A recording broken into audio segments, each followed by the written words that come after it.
اللہ کی تحریک، اس کا بانی کون ہے؟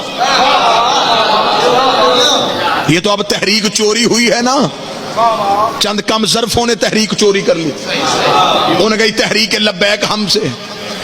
ہمارے سامنے آنکھوں میں آنکھیں ڈال کر کوئی بتائے کہ تحریک لبیک کا بانی کون ہے. اب یہ بھکر ہے اس امام بارگاہ، یہ مقبول اور معروف امام بارگاہ ہے. اس بارگاہ میں شہزادی کی دہلیز پہ سر سجدے میں رکھ کے میں یہ لفظ کہنے لگا ہوں بھکر کی سرزمین پہ، تحریک لبیک کے پہلے بانی کو حضرت عمران کہتے ہیں.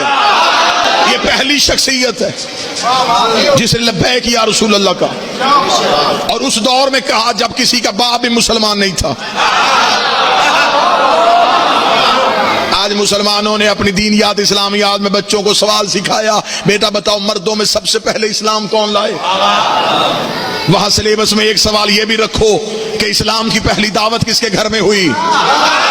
جو قریب بیٹھو یہ زحمت کرنا، ہمیں بتاؤ اسلام کی پہلی دعوت کس کے گھر میں ہوئی؟ وہ دعوت ذوالعشیرہ کا اہتمام کرنے والا کون تھا؟ وہ 3 دن کھانا پکانے والا کون تھا؟ وہ 3 دن کس کے گھر میں مہمان آتے رہے؟ وہ سب سے پہلے قولوا لا الہ الا اللہ کس کے ذہن میں یہ آواز گونجی تھی؟ وہ سب سے پہلے محمد رسول اللہ کا اعلان کس 4 دیواری کے اندر ہوا تھا؟ تو تاریخ مورخین نے لکھ دیا یہ اسلام کی پہلی دعوت حضرت ابو طالب کے گھر میں ہوئی تھی. ہمیں مولوی سے پوچھنا چاہتا ہوں، ہمیں یہ بتا حضرت ابو طالب کا گھر کہاں تھا؟ توجہ میری طرف کر رہا، حضرت ابو طالب کا گھر کہاں تھا؟ مورخین نے لکھا کہ حضرت ابو طالب کا گھر تھا مکہ میں. اب ہمیں بتاؤ اللہ کا اپنا گھر کہاں تھا؟ کہتے وہ بھی مکہ میں. تو جب اللہ کا اپنا گھر مکہ میں تھا تو بات ابو طالب کی حویلی میں کیوں ہوئی؟ جب اللہ کا اپنا گھر تھا تو بات ابو طالب کے ذہن میں کیوں ہوئی؟ خدا کو چاہیے تھا کہہ دیتا میرا محمد میری بات ہے میرے گھر میں ہونی چاہیے، لا الہ الا اللہ کی بات ہے میرے ذہن میں ہونی چاہیے، محمد رسول اللہ کی بات ہے میرے گھر میں ہونی چاہیے. بات اللہ کی تھی ہوئی ابو طالب کے گھر میں، بات محمد کی تھی ہوئی ابو طالب کے گھر میں. مولوی نے کہا اصل میں مجبوری یہ تھی، اس دور میں کعبہ میں یہ دعوت نہیں ہو سکتی تھی.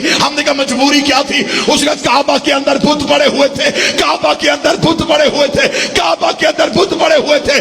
اس کا مطلب تو مان گیا رحمان کے گھر بت تھے، عمران کے گھر بت نہیں.